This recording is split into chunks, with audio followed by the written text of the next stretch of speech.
All right, welcome to the deep dive. Glad you're with us because you like to go a little bit deeper. Yeah. Like to get past the surface, see what's really going on. Yeah, that's great. We like to get to the bottom of things. That's what we do here. Yeah. And today we're tackling a question that honestly is kind of bizarre. Right. Did the U.S. government secretly unlock psychic abilities? We've got declassified documents. We're talking real deal stuff here, detailing some early research on remote viewing. Absolutely. This is really fascinating stuff. We're going to try to figure this out. Yeah. Is there something here or is this a bunch of malarkey? Right. So we're not dealing with speculation here. We're looking at evidence. That's right. So as always, you're with me, your host. And we've got a wonderful, fantastic expert in this field to guide us through these bizarre and twisting paths. Yeah. Thanks. I'm excited to be here. Excited to talk to you about this stuff. Yeah. It's really interesting. We've got some material that details the CIA's kind of initial forays into this. I mean, the CIA. This is the spy stuff. Exactly. Like, this is the real deal. Right. Yeah. And what's so striking is the results. Right. That these documents describe. And, given the time period, I mean, it's really nothing short of astonishing. Astonishing is right. Our primary source today discusses something called scientists. Now, my understanding is that scientists refers to these early remote viewing experiments that were conducted at the Stanford Research Institute, SRI. And we're talking way back, 1973. Wow. Yeah. Yeah. So this is early days. Now, what's so interesting is, you kind of have this puzzle right off the bat. The U.S. seemed to be lagging behind in this kind of research, yet these early CIA-backed tests reportedly yielded some successful outcomes. Yeah, that's a great point. And I think, one of the crucial things for people to grasp here is that there wasn't like widespread acceptance or even much interest in this kind of research within like the mainstream scientific community at the time. Right. But, here you have an agency focused on national security. Right. And that's exploring it with, what seems to be significant rigor. So it kind of makes you wonder what they saw that others didn't. Like, what was it that piqued their interest to such a degree that they felt it was worth putting resources into? Yeah. And, it is interesting, too, because this is during the Cold War. Right. This is the height of the U.S. versus the Soviet Union. Yeah. And if there's even a whiff of, an edge that you could have over your, enemy. Absolutely. If you could get an intel advantage, right? I mean, that would be huge, right? Yeah. So, yeah. I think that context is really important to keep in mind. Absolutely. And leading the charge into this bizarre new world, were two figures from SRI, Harold Puthoff and Russell Targ. Yes. Now, these weren't, just a couple of yahoos in a lab. Right. Cobbling together, strange experiments, in their basement. These were serious people, serious credentials here. Right. Yeah, and I think that's really key for people to appreciate. Yeah. Is that these experiments, these weren't conducted by like individuals on the fringes, right? Right. These were scientists. Yeah. With recognized expertise in established scientific domains, right? Like Targ held really important patents in laser technology. Lasers are a big deal. Yeah. Right. So, and then Puthoff, right? I mean, he had a PhD from Stanford, and he even co-authored a textbook on quantum physics. Now, I got to say, as a non-scientist, even I know that quantum physics is like super brainy stuff. Yeah, it's like it's one of the most complex and like well-respected fields within physics. Yeah. So yeah, it really highlights the kind of scientific rigor that he brought to the table. All right, so let's unpack this. Right, yeah. Let's unpack how these early SRI tests actually worked, because the methodology here seems pretty structured. It does. I mean, it's not just like staring into a crystal ball or something. Right. Yeah, it's a lot more methodical than you might expect. Yeah. So picture this. Okay. You've got a remote viewer and an interviewer sitting in a windowless room at SRI. Okay. And then you've got another SRI researcher acting as a kind of a go-between. They retrieve a randomly selected target card. Now, this is one of 60 that are locked away in a safe. Wow. And this card has a location written on it. This SRI researcher takes that card, and they go to that location. Okay. All right. Yeah. And the crucial element here, and this is really important for our listeners to understand, is that the target selection was random. Right. They used a random number function on a Texas Instruments calculator to make sure that neither the viewer nor the interviewer knew where this person was going. This is so important because it eliminates any possibility of, cueing or cheating. Exactly. Yeah. Exactly. Yeah, and that's vital because, it eliminates any possibility of conscious or unconscious cueing. Right. You don't want the interviewer, inadvertently leading the viewer or anything like that. Yeah, you don't want any of that hanky-panky going on. Exactly. All right, so all of these target sites were within a 30-minute drive of SRI. Okay. At a prearranged time, the remote viewer would start drawing and describing what they were envisioning at that target location. Okay. Now, all of their verbal descriptions were recorded. So they were describing what they were seeing. Yeah. Meanwhile, this SRI researcher, they're at the location. They observe the environment for about 15 minutes. Then they head back to the lab. Okay. But the process doesn't end there. No. This is where things get really interesting. Okay. After the viewing session is over, the remote viewer, the interviewer, and the SRI researcher who went to the target site, they all meet up at the target site. Okay. So think about this.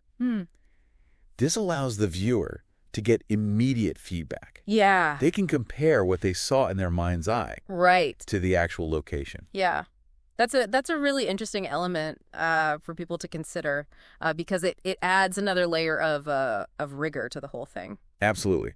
So after about 6 of these experiments, they would compile these data packages. Okay. And these data packages included the viewer's sketches, the transcripts of what they said, and of course the target card itself. Right. All of that was sent to SRI researchers that they called judges. Now, the job of these judges was to revisit all the target sites. And they would try to match the data packages to the correct location. Okay. Now, here's the key. Yeah. They did this blind, meaning they had no idea which package belonged to which site. Right. So this was designed to remove any bias. Right. Yeah. It's a really good example of how they tried to make this as scientifically rigorous as possible, right? By doing that blind judging, it really helps to kind of, ensure that there's no chance of them sort of, fudging the results or anything like that. Yeah. No funny business. So to make this more than just a subjective impression, they also assigned a quantitative value to the results. Okay. So again, this adds to the credibility of these experiments. They would extract 6 key concepts from the viewer's transcripts. Okay. So concepts like red, tall, or bright, for example. Okay. They would then rate how well those concepts correlated with the actual target site. Right. On a scale from 0 to 10. Okay. 0 meant no correlation. 10 meant a perfect match. Got it. Then they would calculate an average success rating for each experiment. Okay. So you ready for this? Yeah, I'm on the edge of my seat. This is the moment of truth. According to Puthoff's own description of the results, the judges were able to correctly match the transcripts to the target sites in roughly half the cases. Right.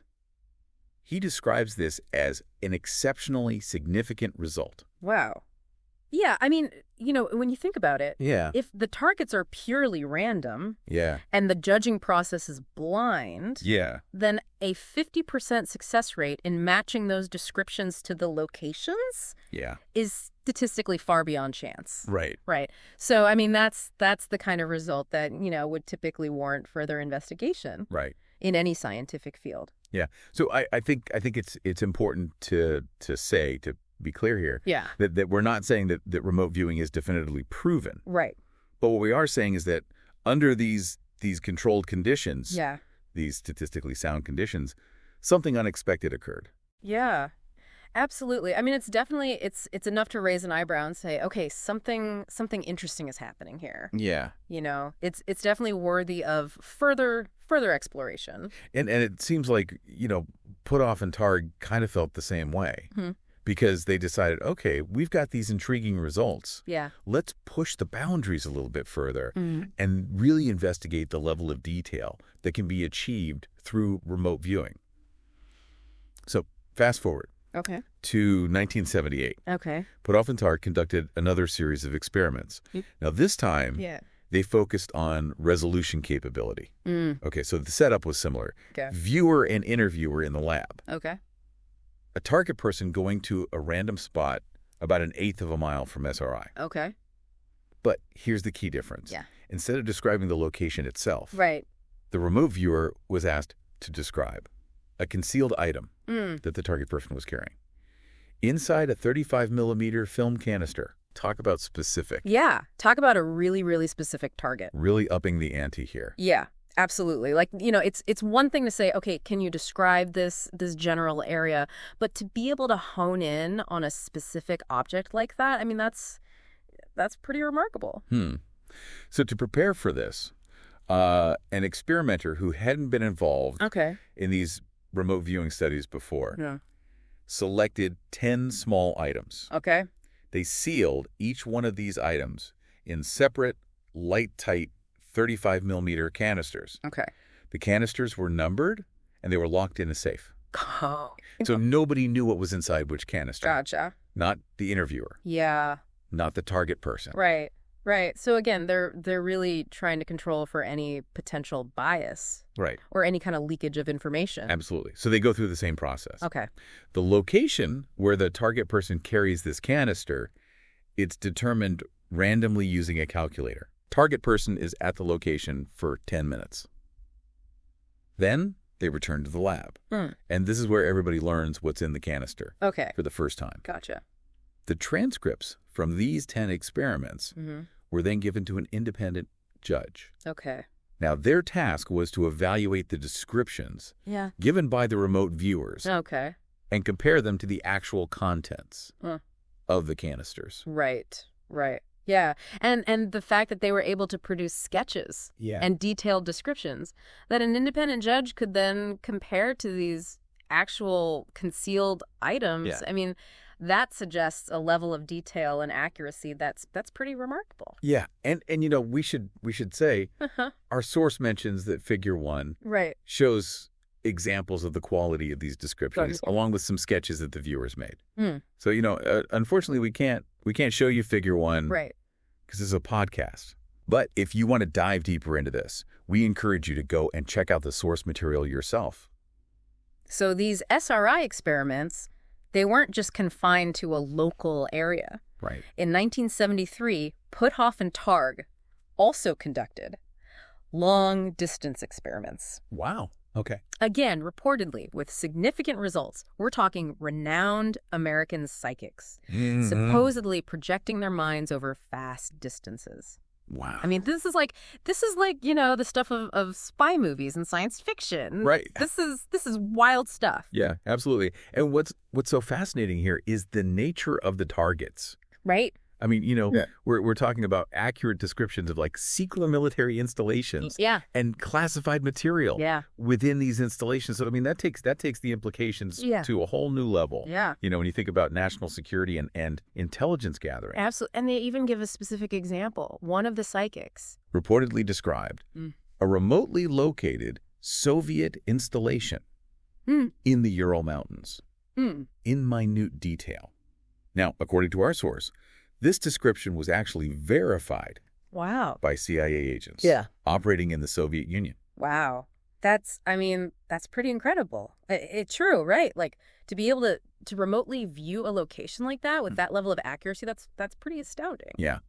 And it didn't stop there. No. The psychics then apparently focused on targets in China. Again, CIA contacts in China reportedly confirmed the accuracy of their descriptions. Wow. There's even a quote in the source material from a security officer at the test facility. Yeah. Now, upon seeing these results, he exclaimed, "Hell, there's no security left." Wow. Yeah. Yeah. That really kind of underscores the potential implications of these findings, right? Like, if such remote viewing capabilities were real and reliable, it would have huge ramifications for national security. Right. And, a point that definitely wouldn't have been lost on the CIA. So, we've got these seemingly remarkable findings. Right. Right. But then the question becomes, okay, how did the agency react to this potentially game-changing information? Right. Right. Yeah, because if this stuff is real, I mean, it really does kind of, throw a wrench in the whole intelligence game, right? So despite these impressive results, the agency's reaction to the data was a little underwhelming. Interesting. Dr. Kenneth A. Kress is quoted as saying, summarizing the CIA's position, that they sponsored this research. Okay. But they were ultimately hindered by circumstances, biases, and a fear of ridicule in completing a scientific investigation relevant to national security. Wow.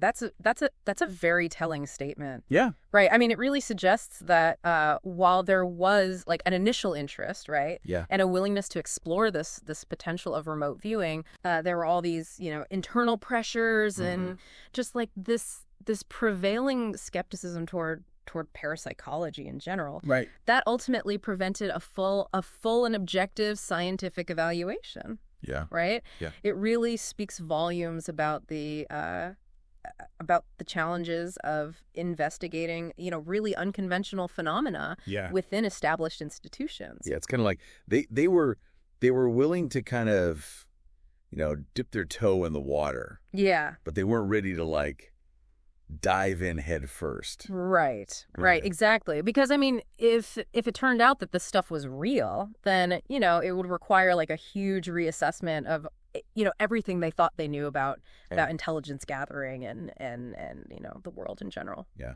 The source also touches on kind of the broader Western attitude toward parapsychological research. Okay.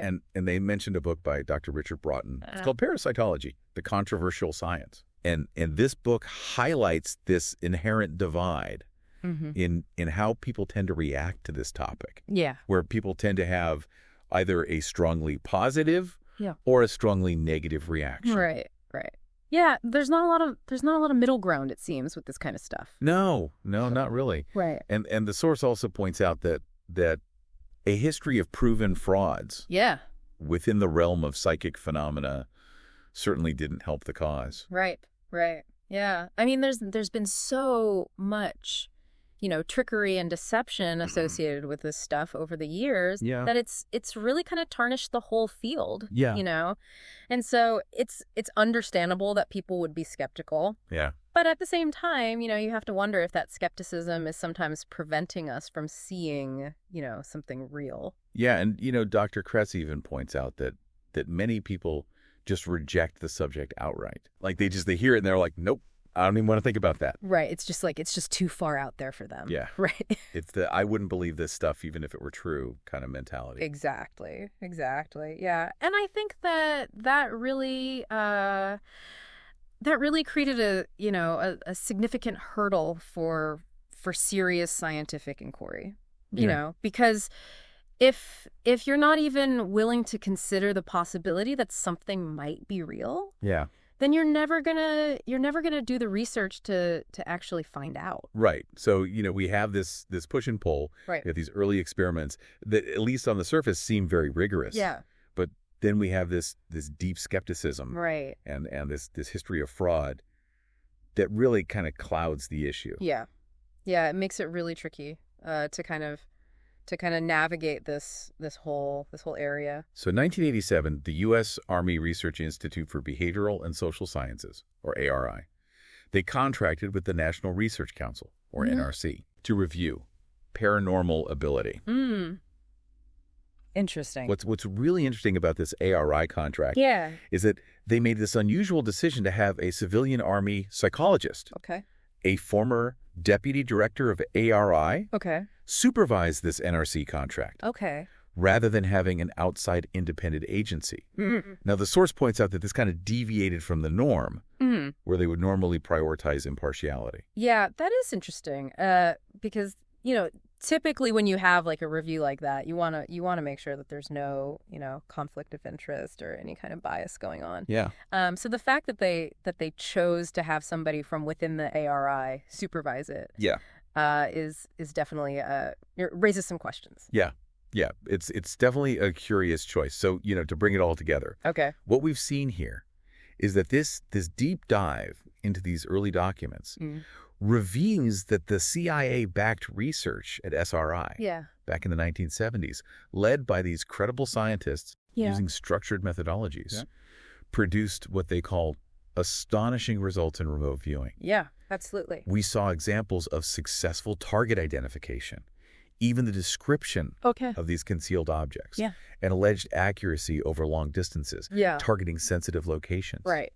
But what really stands out is this stark contrast between these initial findings and this subsequent reluctance within the intelligence community to fully embrace and further investigate this phenomenon. You know, the biases, the fear of ridicule, the general controversy surrounding parapsychology seems to have played a significant role in preventing a more thorough scientific understanding. Yeah.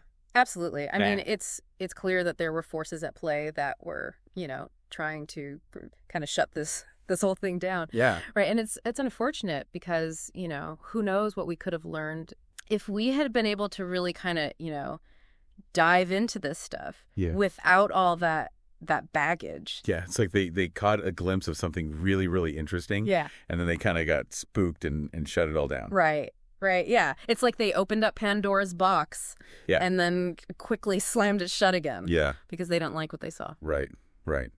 And so, for you, the listener, this really opens up, I think, a fascinating and unexpected chapter in the history of both scientific exploration and intelligence gathering. Yeah, absolutely. It makes you wonder about, the paths not taken. Yeah. The data that was maybe too uncomfortable to fully confront. Yeah. And it also highlights this constant tension between these, groundbreaking, paradigm-shifting findings and these, existing beliefs and structures that often resist change. Right. Right. Exactly. Because it's hard, right? When you have like a whole system that's built on a certain set of assumptions to then come in and say, well, actually, all those assumptions might be wrong. Right. It's very threatening. Yeah, it's a challenge to the existing power structure. Yeah, absolutely. So I think, this is something for everyone to think about. Yeah. And we always like to leave our listeners with a little something to ponder. Right. So, considering the level of rigor described in these experiments, the scientific credentials of those involved, and the reported accuracy of some of these remote viewings, what are the broader implications for our understanding of human potential? Yeah. That's the big question, right? I mean, if this stuff is real, then it really does kind of, blow the lid off of what we think is possible. Yeah. It really does kind of make you question the very nature of reality. Yeah. Right. And I think that's a question that's worth exploring. Absolutely. All right. So there you have it. That is our deep dive into this strange, bizarre, and fascinating world of remote viewing. Yeah. It's a wild ride. Join us next time for another deep dive as we explore another fascinating corner of the world. Have you ever, really wished you could just know what someone else was thinking? Yeah. I think we all have at some point. Especially, when the stakes are high. Imagine being able to peek into the minds of, say, military strategists or political leaders during, major international events. That kind of foresight would be, invaluable. It'd be a total game changer. Totally. And that's exactly what we're diving into today. The fascinating world of remote viewing. Right. The ability to gather information about a distant or unseen target using only your mind. Sounds kind of wild, right? It does. It definitely pushes the boundaries of what we consider, normal perception. But as far out as it sounds, the U.S. government actually took a serious look at remote viewing as a potential intelligence tool, especially during the Cold War. Exactly. So today, we're going to dig into some historical documents that reveal those early considerations. We'll see what sparked their interest, what kind of experiments they conducted, and, the challenges they faced when dealing with something so unconventional. It's a fascinating journey, for sure. Yeah, and we've got some great sources lined up. First-hand accounts, reports on experiments, even opinions from people who are right in the thick of it. Really gives you a glimpse into how seriously some people were taking this. Absolutely. And it all starts, believe it or not, centuries ago, with an ancient strategist named Kung Ming. Ah, yes. Kung Ming. You're talking about the quote where he says, "Attacking the mind is superior, while attacking fortifications is inferior.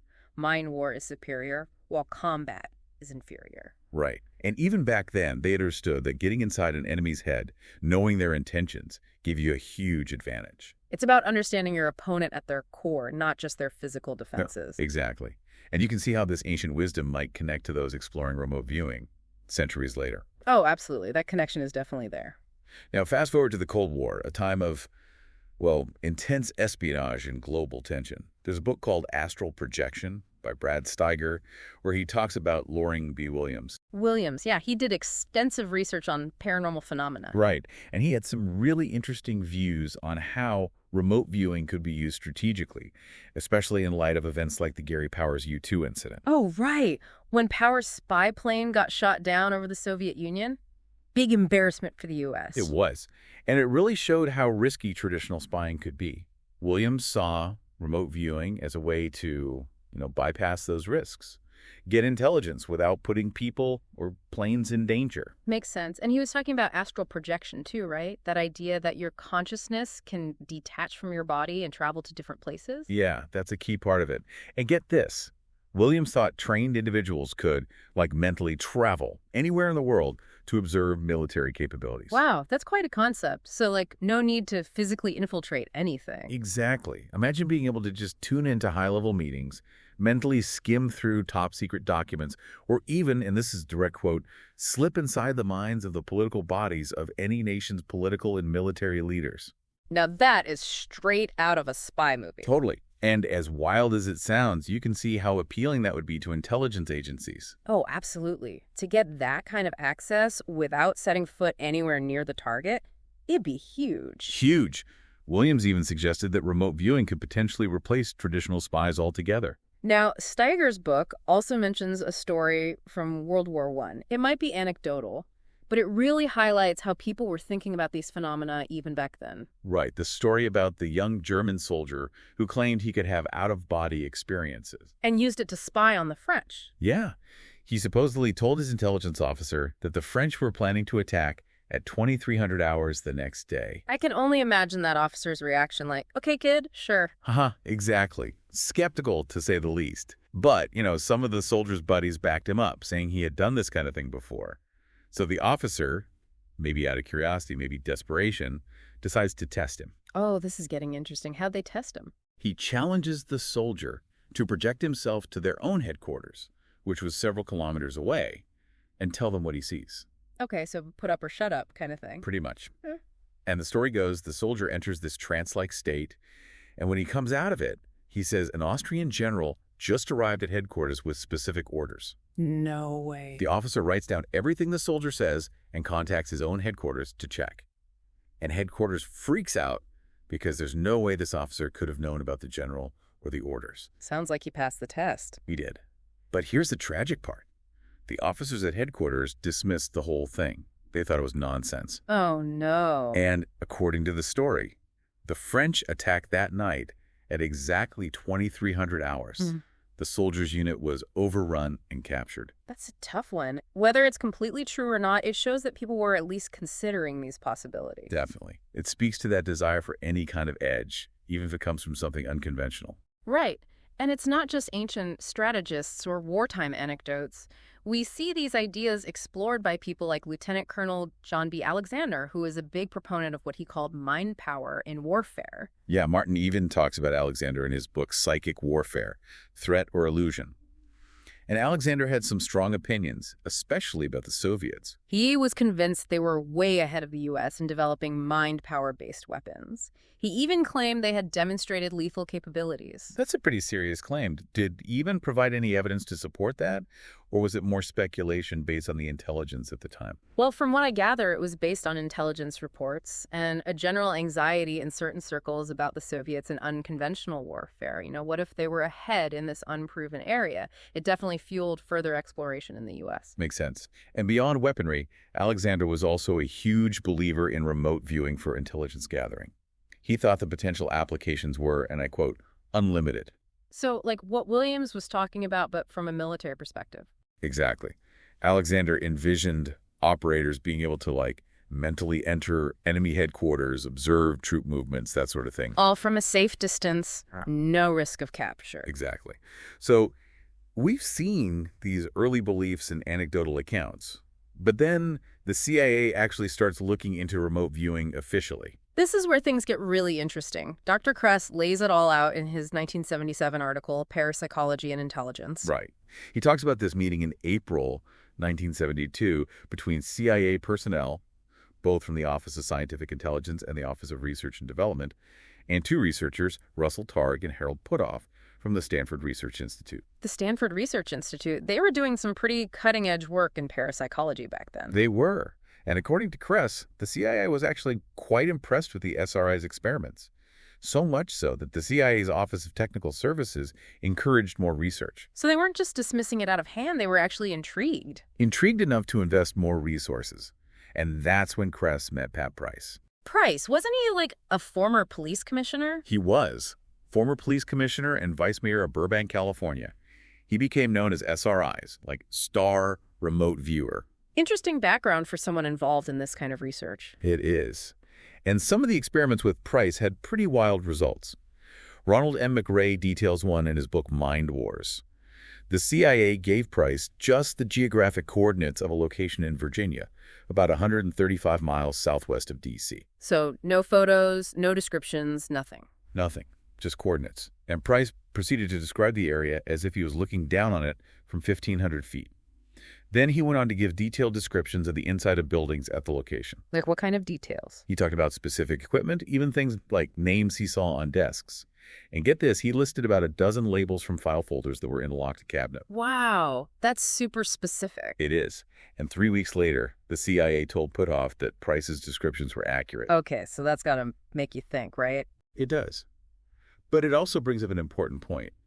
Just because something works in a test environment doesn't mean it's a reliable intelligence tool. Right. The real world is a lot messier. It is. And that becomes clear in early 1974 when the CIA actually tries to use Price's remote viewing in an operation. They wanted him to gather intel on a Soviet R&D facility. So first real world test. Exactly. They gave Price coordinates, a map with the general location marked, and just told him it was a Soviet R&D facility. And the next day, Price gave them a drawing of what he called a canted big crane. But he didn't say anything about the 4 derrick-like structures that were visible in satellite photos. So he got the crane right, but missed the derricks. Well, when Kress asked him about them, Price said they weren't there anymore. And here's the crazy part. When Kress went back to check the latest photos, 2 of the derricks were partially disassembled. Whoa, wait a minute. So he was right. Partially right, yeah. It's a really interesting detail. But Kress also noted that all 4 derricks were still partially visible in the photos. So a mix of accurate and inaccurate information. Exactly. And while Price did give some amazing descriptions, including details about buildings under construction and a spherical tank, the overall result was considered, and I quote, not useful by the ORD officers. So a frustrating mix of hits and misses. Yeah. They chalked it up to lucky guessing, since the conditions weren't as controlled as in a lab setting. It shows how hard it is to take something like this and apply it in the real world. It does. But Kress wasn't totally convinced. He brought in a theoretical physicist as an outside consultant to review the research in parapsychology and evaluate the CIA's data. What did the physicist think? Well, his conclusion was that there was enough evidence to say extrasensory perception is real, but it's rare and unreliable. So that tension again. It exists, but it's not consistent. Exactly. And that's a big problem for intelligence work. But, as Kress pointed out, the opinion of a respected scientist was enough to keep the research going at the CIA. Makes you wonder what they were hoping to achieve. It does. Then they had Price try something even more challenging, remotely viewing the code rooms inside 2 foreign embassies. Whoa. Those are some high security targets. How do you even verify something like that? Well, they had U.S. audio surveillance teams who had been inside those code rooms. They could confirm the details. Price was given exterior photos of the embassies and the coordinates. How'd you do? He correctly located the code rooms in both embassies. And he gave really specific details like the location of interior doors, even the colors of marble staircases and fireplaces. So he nailed some pretty sensitive details. He did. But, and this is a recurring theme, a lot of what he said was also vague or incorrect. So that inconsistency again. Yeah, but the operation officer in charge was still optimistic. He said, and I quote, "It is my considered opinion that this technique, whatever it is, offers definite operational possibilities." So where does that leave us? We've looked at how remote viewing went from an ancient idea to something the U.S. government actually investigated. And it wasn't just idle curiosity. They did experiments, real-world tests, even brought in outside experts. Right. And we've seen both the exciting successes and the frustrating inconsistencies. It's that tension between the potential and the lack of reliability that kept remote viewing on the fringes of intelligence work. And it really makes you think about the implications of pursuing intelligence from such unconventional sources. Absolutely. It highlights the enduring human quest for knowledge and security, even if it means exploring the edges of what's considered possible. It also makes you wonder, what if they had cracked the code? What if remote viewing had become a reliable tool? That's a question for another day, maybe. Yeah. But it's definitely something to ponder, isn't it? Absolutely. And it leaves us with this. If the line between the possible and the impossible is so blurry, how far are we willing to go to understand the world around us? That's a question we all have to grapple with, especially in a world where information is power. Couldn't have said it better myself. Hey everyone, welcome back. Today we're going to dive into something, well, it's pretty wild actually, even for us. Right. It's the CIA and the U.S. government getting really into this thing called remote viewing. Yeah. I know it sounds like a movie or something, but we've got all these declassified documents and reports, and they show like a real effort to, Oh, yeah, they were serious. to make this into an intelligence tool. Absolutely. Yeah, it's pretty fascinating.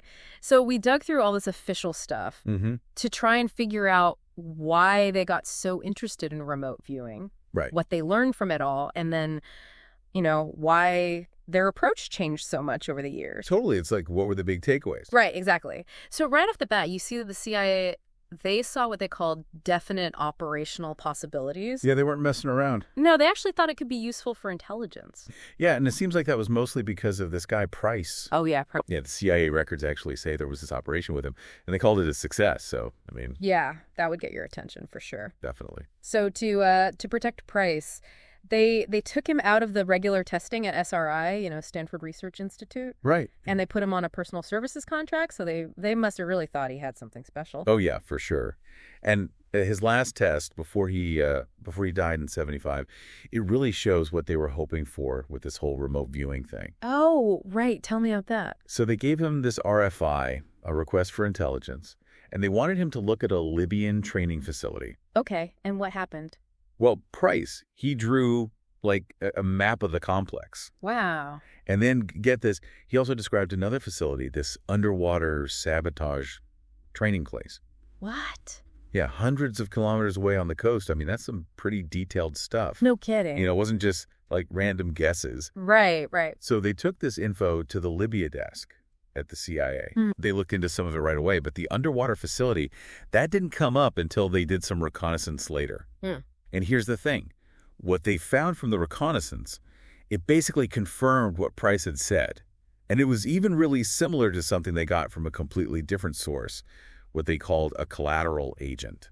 So this guy, Price, is giving them accurate information from, nowhere. Okay. It's pretty clear why they were interested in him, but then they decided not to do any more CIA-sponsored tests after he died in 1975. That's kind of strange, right? It is, yeah. It seems like there were a lot of factors there. Okay. The Associated Press, they reported that the CIA had to cut back on paranormal research because, Congress was watching them like a hawk in the mid-'70s. Right, because of Watergate. Exactly. Yeah, the CIA's reputation was, it wasn't great at that point. No. They probably thought that doing these parapsychology experiments, it would just make things worse, with other intelligence people, especially with the congressional oversight committees. Yeah, they were definitely worried about how it all looked. Right. And you see that even in, remember Admiral Stansfield Turner? Oh, yeah, the CIA director. Right. In 1977, when reporters asked him about remote viewing, he talked about this guy who could sometimes draw these rough sketches of streets in other countries. He even said that they, sometimes looked kind of real. Okay. But then he basically brushed it off. Yeah. Said the guy had died back in 1975 and they hadn't, heard from him since. Obviously, he was talking about Price, but it sounds like he was trying to downplay it all. Right, like it wasn't a big deal. Exactly. But even though the CIA kind of backed off, other agencies kept going with it. Oh, yeah, for sure. The DIA, Defense Intelligence Agency. Right. And DARPA, the Defense Advanced Research Projects Agency, they were still super interested. They didn't care about the bad press. Well, they were pretty upfront about wanting to actually use remote viewing to, perfect it. Wow, they were really going for it. Yeah. Interesting. What about that guy, Ronald McRae? I think he worked at the DIA. Oh, yeah. He was in charge of tracking down MIAs. Right. And in '82, he actually said that they had gotten some good leads from psychics. He even mentioned some plane crashes where they found the wreckage based on what the psychics had seen. That's crazy. I know, right? So what about DARPA? What were they doing? Well, it seems like there was some pressure from Congress. They were worried about the Soviets and what they were doing with all this psychic stuff. Oh, so it was like a competition. Yeah, pretty much. So the head of DARPA at the time, Dr. George Lawrence, he got told to find something that could match the Soviets. Wow, that's a lot of pressure. Yeah, definitely. So back to SRI, Stanford Research Institute. Yeah. There was a New York Times article in '83, I think, that talked about this experiment by Wessel Targ. Do you remember that one? Oh, yeah, in '76, right? Yeah. Can you walk us through it? Sure. So Targ was in New York City, Mm-hmm. and he was the target. And then you had this remote viewer at SRI in California, and they had to type out what they were picking up about where Targ was. Okay. The important thing is they didn't decide where Targ was going to be until a few minutes before the test started. Wow, okay. So where was he? The Central Water Fountain in Washington Square Park. Okay. So the remote viewer, they're in California, they don't know anything about where he is, and they start typing. They wrote, "The first image I got was of a cement depression, as if a dry fountain with a cement post in the middle or inside. There seemed to be pigeons off to the right, flying around the surface of the depression." Whoa, wait, so they, nailed it? Pretty much.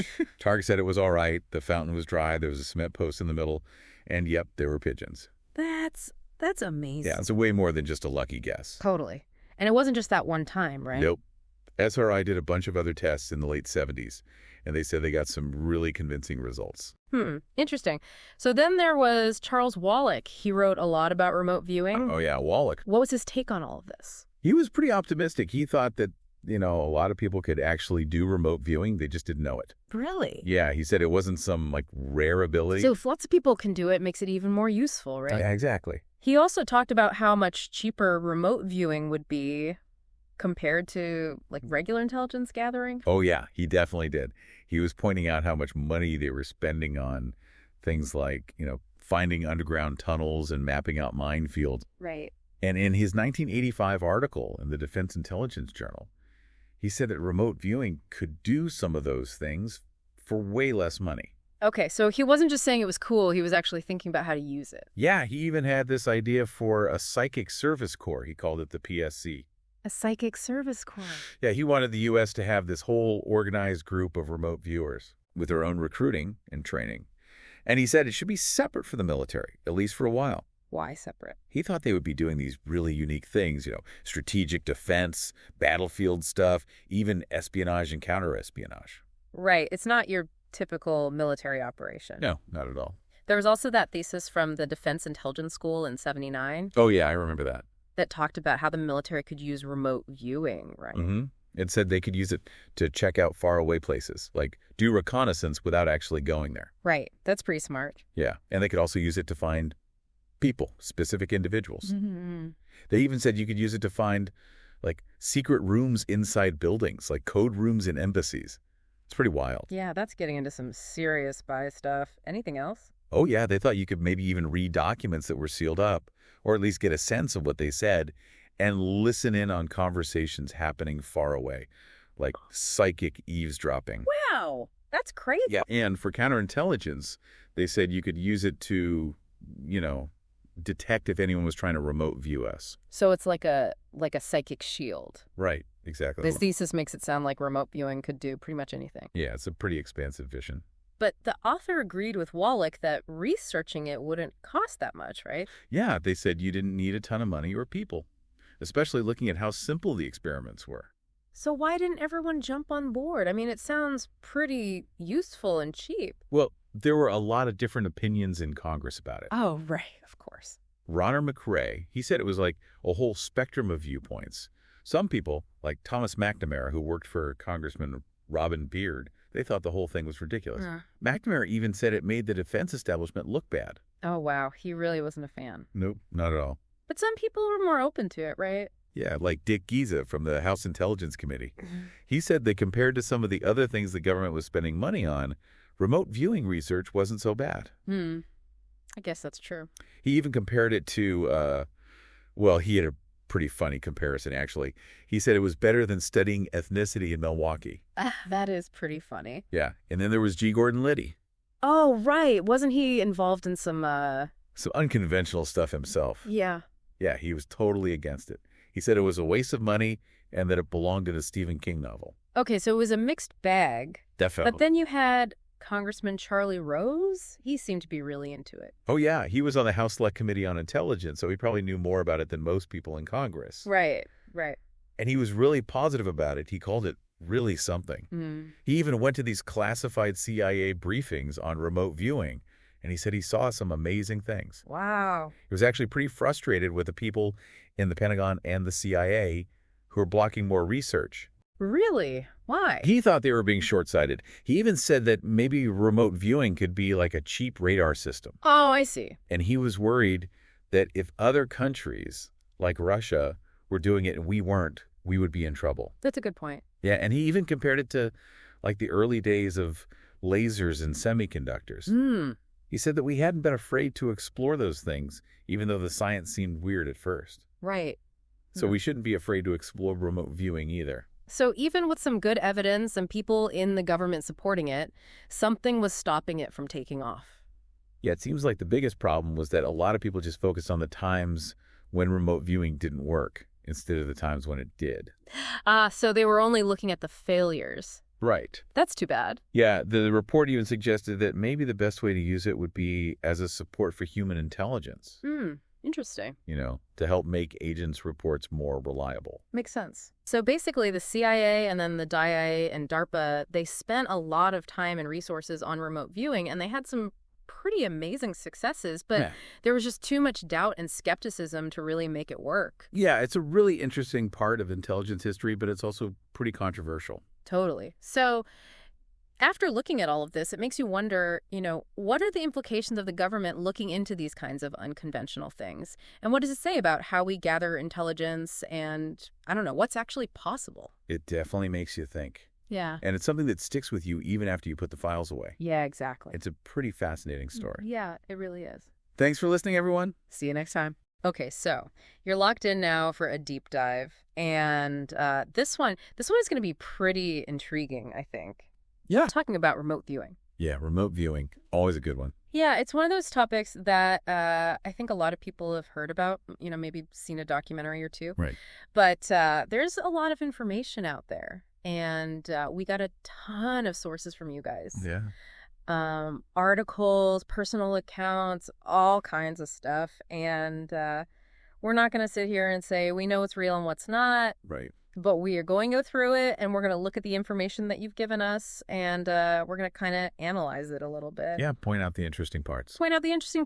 And hopefully give you a little bit more of a well-rounded view of the subject. Yeah, I think what's interesting right off the bat is how polarized people are when it comes to this subject. Yeah. I mean, for a lot of people, it just clashes. Absolutely. It clashes with their worldview, with what they were taught in school about how the world works. Yeah. So I think your willingness and the listeners' willingness to even listen to this show is a really big first step. Absolutely. I think it shows an openness. Yeah. Yeah. And, this whole thing kind of makes me think about a story about my mom. Okay. Back in 1976, she went to see a psychic. Okay. And my mom is, I would consider her a pretty skeptical person. Uh-huh. She's pretty level-headed. She doesn't really buy into, any kind of, kooky stuff. Right. But she went with some friends, and she kind of got talked into it. Okay. And, she didn't think anything was going to come of it, but the psychic told her two things that to this day are kind of eerie. Okay. The first thing was that one of her two sons would be laid up for a while because of an accident. Oh, wow. And the second thing was that both of her sons would be professionals and wear military uniforms. Huh.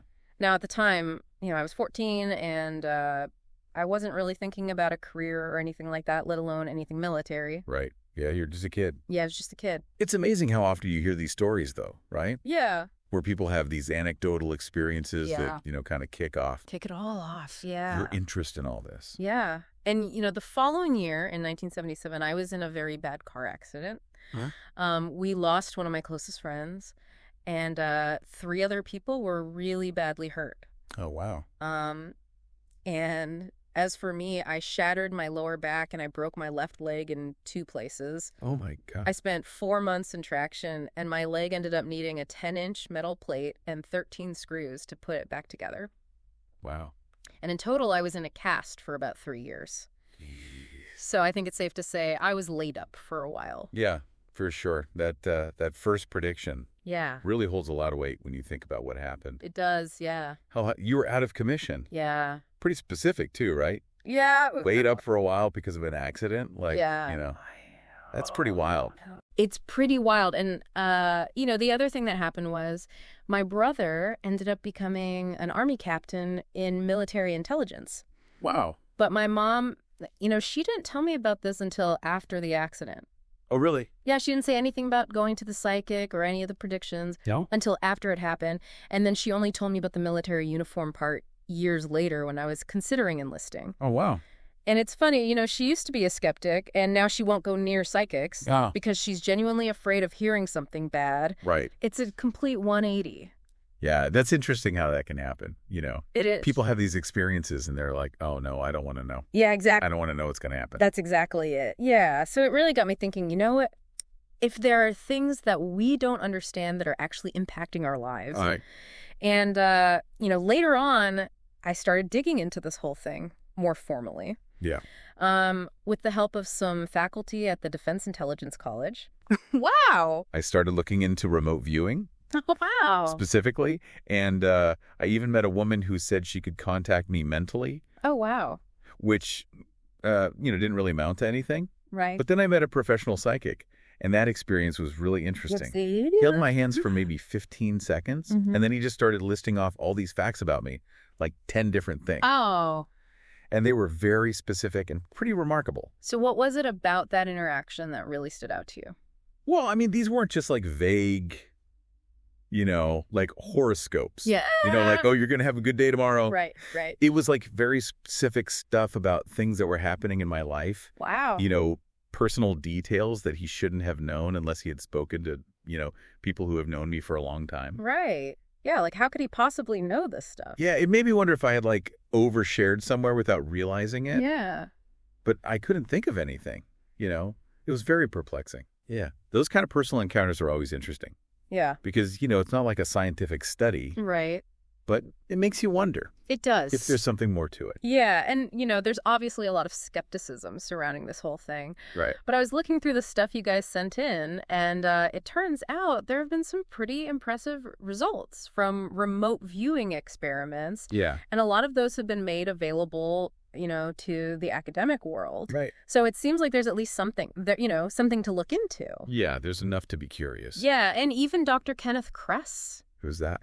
Well, he was a CIA project officer during the Stanford Research Institute tests. Oh, wow. Right, so he was actually involved in this stuff, And he was right there. Yeah, and even he has said that sufficient understanding and assessment of parapsychology has not been achieved. Huh, interesting. And he was talking about, the intelligence context. And he pointed to specific things, observations that just defy explanation. Yeah. The fact that it's really unlikely that all of these results were just coincidences. Right. And the fact that nobody has actually proven any fraud in those early studies. So his point is that we can't just dismiss it.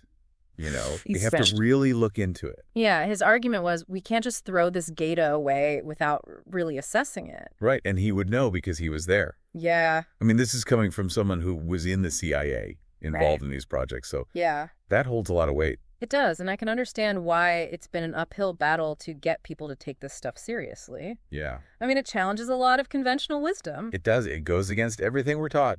Yeah. And it seems like the bar for experimental success is set so much higher than it is for other areas of science. Right. It's almost like they need to be perfect.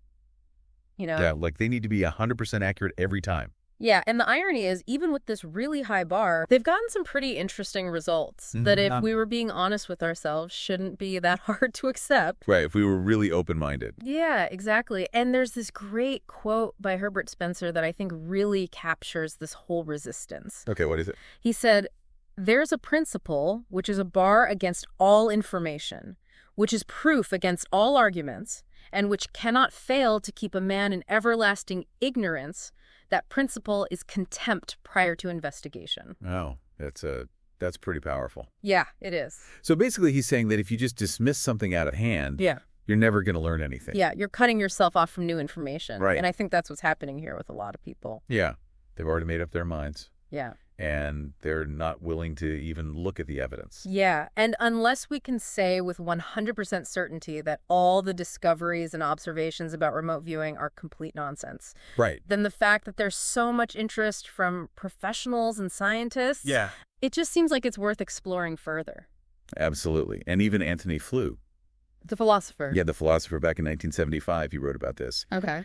And he basically said, "It seemed to me that the situation in this misbegotten area could be summed up by saying that there was too much evidence for one just to dismiss it as all a lot of nonsense, and enough to require that one should maintain a continuing interest in the field, even if a distant interest." Yeah, so he's basically saying that we don't need to be convinced, you know? Right. We just need to be curious. Yeah, just keep an open mind and keep looking into it. Yeah, exactly. And you know what's really interesting is that the intelligence community has been involved in this stuff for a long time. Really? Yeah, both the CIA and the DIA. Wow, the Defense Intelligence Agency. Yeah, they've dedicated a lot of resources to trying to understand remote viewing. That's wild. And you know, that suggests that they saw some real potential there. Right, it wasn't just a fringe thing for them. No, they were thinking about it from both sides. What do you mean?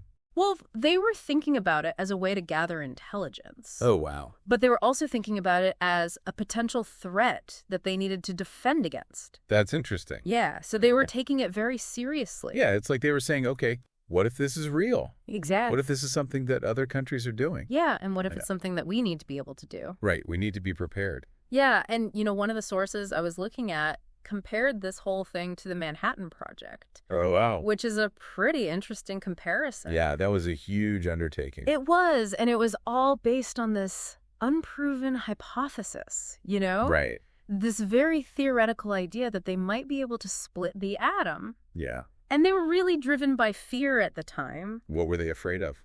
Well, they were afraid that Nazi Germany was going to get there first. Oh, right. You know, they were worried about a nuclear arms race. Yeah. And President Roosevelt, you know, he committed a ton of resources to this project, even before Pearl Harbor, you know, before the U.S. was even officially in the war. Wow. Yeah. And he did it without any guarantee of success. So they were just taking a gamble. Yeah, they were basically saying, okay, this is a long shot, but it's so important that we have to try. Right, because the potential consequences were so huge. Exactly. And it turned out to be real. It did. You know what they thought was science fiction back then? Right. Became a very brutal reality in 1945. Yeah. It changed the world. It did. So you're saying that remote viewing could be kind of like that? Well, I'm just saying that it's an example of how governments are sometimes willing to invest in radical ideas. Right. When they think the stakes are high enough. Yeah, when they think it could be a game changer. Exactly. And I mean, I guess you could argue that remote viewing could be a game changer. Yeah. If it's real. Yeah, and you know, after the Cold War ended and the Soviet Union broke up, right, the threat of a nuclear war kind of went down. Yeah, thankfully. Yeah, but some people would say, okay, well, now it's even less likely that Russia or anyone else is going to be messing around with this stuff. Right. But the sources that I looked at, they actually suggest that the intelligence community should keep looking into this stuff. Really? Yeah, because it could be even more important now. How so?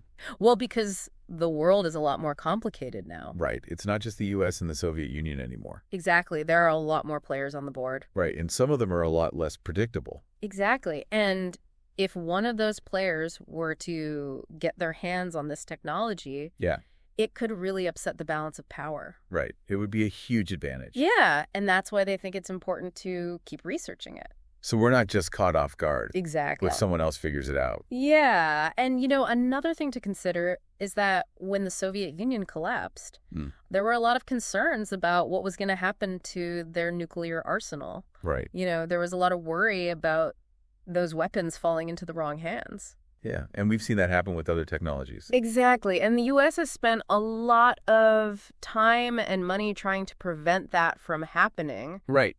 Trying to stop the spread of nuclear weapons and ballistic missiles. Right. But the thing is, with remote viewing, you can't really stop it the same way. Right. It's not a physical thing that you could just track. Exactly. It's more of a mental ability. Right. So even if you could start a country from getting nukes, they could still potentially develop remote viewing capabilities. Right, and that would give them a huge advantage. It would be like a great equalizer. Yeah, it would level the playing field. Yeah, and that's another reason why the intelligence community is so interested in this stuff. Because they're worried about it being used against us. Exactly. By our adversaries. Yeah, and there's a quote from Martin Ebbin. Who's that? I think he's a writer who focuses on paranormal phenomena. Okay. And he said that we should be taking this stuff seriously. Right. He said, "In the arsenal of any cold or hot war on this globe, psychic capabilities do not have top priority on either ideological side of the fence, but we have no reason to doubt that some of their potentials are awesome. Psychic warfare is something to fear." Wow, that's a pretty strong statement. Yeah, and he's basically saying that even though psychic abilities aren't at the top of anyone's list, right, they could still be really powerful. Right, and dangerous. Yeah, and he goes on to say that intelligence analysis, which is, a lot of times based on assumptions and guesses, right, would be completely changed if mind warfare was a real thing. Right, it would change everything. It would, yeah. We'd have to rethink everything about how we gather intelligence and how we defend ourselves. Exactly. And, Dr. Kress, who we talked about earlier, the CIA guy. Yeah, he actually thought that the biggest obstacles in paranormal research weren't really the phenomena themselves, but it was understanding them. Okay. And then being able to explain them to policymakers so they would support the research. Right, so the problem wasn't the science itself. No. It was the bureaucracy. Yeah, exactly. And he pointed out that intelligence and military agencies are always under pressure to get results quickly. Right, they need actionable intelligence. Yeah, they need something they can use right away. Yeah. But with parapsychology and stuff like that, right, it takes time. Yeah. To really understand what's going on. Right. It's not like you could just snap your fingers and have psychic spies. Exactly. It takes research and development. Yeah, and he thought that as long as the funding was coming from these application-oriented agencies, right, that this tension was always going to be there. Between the need for immediate results and the need for long-term research. Exactly. And he thought that what they needed to do was commit to funding basic research, right, long-term research, yeah, and focus on the abilities that showed some promise of being repeatable. Okay. And that could potentially be used to enhance the intelligence gathering that they were already doing. Right, so like a more practical approach. Yeah, and he thought that if they did that, then remote viewing would be able to stand or fall on its own merits. Right. Without all the politics and bureaucracy getting in the way. Right, just let the science speak for itself. Exactly. And he said that if those early results were valid, then the potential for intelligence gathering was huge. Yeah. I mean, if you could really see what was happening in other countries without having to send anyone there. That would be a huge advantage. It would change the game. Yeah. But, of course, the big question is, how accurate is it? Right. I mean, that's the big criticism you always hear about remote viewing. Yeah, that it's not reliable. Right, that the results are inconsistent. Yeah, but you know what? Intelligence analysis in general is not an exact science. Right. I mean, there are a lot of times when analysts are just making educated guesses. Right. They're working with incomplete information. Yeah, and they have to try to fill in the gaps. Right. So if we're holding remote viewing to a standard of 100% accuracy, then are any of our other intelligence disciplines really acceptable? Right. That's a good point. I mean, they're all flawed in some way. Yeah. So it's not fair to single out remote viewing. Right. We need to be consistent. Exactly. And, one of the sources I looked at was from a certified forensic hypnotist who was actually a member of the Foreign Counterintelligence Department at the DIA. Oh, wow. And they made a really interesting comparison. What was it? They said that the skepticism around remote viewing is a lot like the skepticism that used to surround forensic hypnosis. Oh, interesting. Yeah, back in the day, law enforcement and investigators, they were really hesitant to use hypnosis because they thought it was unreliable. Right. But then over time, they started to see that it could actually be pretty accurate. Really? Yeah, they found that if you used hypnosis the right way with trained professionals, then people could actually relive events. Wow. And give really detailed descriptions. And were those descriptions accurate? Yeah, a lot of times they were. Wow. And they would be corroborated by other evidence. So it was like they were actually remembering things that they'd forgotten. Yeah. And so this person was basically saying that maybe remote viewing could follow a similar path. Right. Where it starts out being really controversial. Yeah. But then as more research is done and as the techniques are refined, it could eventually become more accepted. Right. Kind of like DNA evidence. Yeah, exactly. That was controversial at first, too. Yeah, and now it's commonplace. Right. Yeah. It's used in courts all the time. Exactly. So maybe remote viewing could be the next big thing. Maybe. In forensics. Yeah, and, most of the sources that I looked at, they seem to think that the biggest potential for remote viewing right now is as a supplemental tool. Okay, what does that mean? Well, basically, they're saying that it's not ready to be used on its own, but it can be really useful in conjunction with other intelligence sources. Okay, I see. So, for example, it could be used to help fill in the gaps in intelligence puzzles. Okay. Or it could be used to provide context for reports from agents on the ground. Right. Or it could even be used to enhance the value of imagery and signals intelligence. So it's like a force multiplier. Yeah, exactly. It's not the main event. Right. But it can make the main event a lot more effective. Right. And I guess that makes sense. Yeah. Because even if remote viewing is real, it's probably not perfect. Right. So you wouldn't want to base all your decisions on it. No, definitely not. But if you can use it to supplement your other intelligence, then it could be really valuable. Exactly. And there was a quote from the chief of the Special Projects Office at the DIA. Oh, wow. And they said that remote viewing does show promise as a collection tool. Okay. Under the right conditions. Right. And they said that it has unique potential in areas that are inaccessible to conventional sensors. Like what? Well, like inside buildings. Oh, wow. Or for locating missing people when you don't have any information to go on. That's interesting. Yeah. And they admitted that it's not ready to be used on its own. Right. And it's not applicable to every situation. Right. And it doesn't have high precision or repeatability. Right. But they said that it can definitely enhance the data of other collectors. So they're basically saying that it's a tool in the toolbox. Yeah. And it has its uses. Exactly. But it's not a magic bullet. Right. It's not going to solve all your problems. No. But it could be a valuable asset. Yeah. If you use it the right way. Right. And I think that's what all of this is really suggesting. What's that? That we need to be more flexible in our thinking. Okay. And we need to be willing to consider the successes that they've had with remote viewing. Right. While also being realistic about its limitations. Right. We can't just dismiss it out of hand. Yeah. Because it might actually be something real. And if it is real, then we need to be ready for it. We do. We need to understand it. Yeah. And we need to know how to use it. Exactly. And all of this makes me wonder if the whole idea of getting answers from crystal balls and talking mirrors. Yeah. Maybe that's not just a fairy tale anymore. Right. Maybe there's something to it. Yeah, maybe there really are people who have these abilities. And maybe we can learn how to use them. Yeah. For good or for bad. Exactly. That's a scary thought. It is. Yeah. But it's also exciting. Yeah, it is. It's like we're on the verge of something new. Right. Something that could change everything. Yeah, and we're just starting to scratch the surface of what's possible. Yeah. And I looked at a lot of different sources for this deep dive, and they all seem to agree on one thing. What's that? That there's enough evidence to suggest that remote viewing could be a really valuable tool. Right. For intelligence gathering. Yeah.